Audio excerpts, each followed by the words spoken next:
Hello, मी पूजा उर्फ ट्रॅव्हलवरने. मी घेऊन आलेले आहे आमच्या लॉकडाऊनमधला गेम गमतीदार बैठा खेळ. लहान मुलांपासून ते मोठ्या माणसांपर्यंत हा गेम कोणीही खेळू शकतं.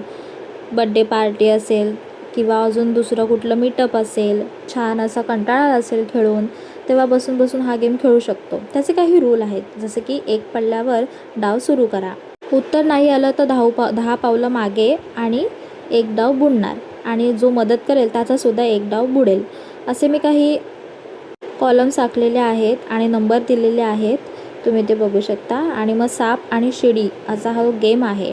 तसं मी साप आणि शिड्या सगळ्यांचा आकार काढून घेतला, जसा आला तसा. त्यानंतर आपल्याला टास्क द्यायचे आहेत. फर्स्टला टास्कला आहे की एक जर पडला तर सोमटी आधी बाहेर ठेवायची, नंतर मग एक पडल्यानंतर 5 नद्यांची नावं सांगायची, नंतर मग एक कोड्यांचं नाव आणि असं भरपूर काही तुम्हाला सांगता येईल. तुमच्या मनाप्रमाणे तुम्ही ॲड करू शकता. इथे मी काय काय दिलेलं आहे ते तुम्हाला सांगते. गावात कोणाचं घर आवडतं, का तुम्ही फिरायला जाता तेव्हा तिकडचं एखादं वर्णन. ह्याने मुलांच्या मला असं वाटतं की भरपूर त्यांचा विकास होतो. ते आजूबाजूला बघतात, मोबाईलमध्ये न बघता. आणि कधीकधी आपण मोठेसुद्धा हे विसरून जातो की आपण फिरायला चाललो आहे, तर आजूबाजूला नक्की कोणत्या ठिकाणं आहेत हॉटेल सोडून.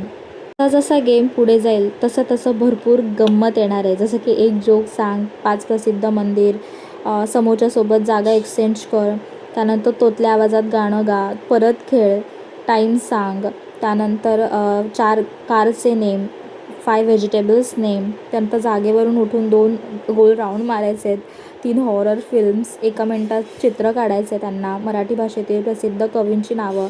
खूप सुंदर आहे. मी शेवटला फोटो अटॅच करते, तुम्ही स्क्रीनशॉट घ्या आणि प्रिंटसुद्धा करू शकता. Thank you so much.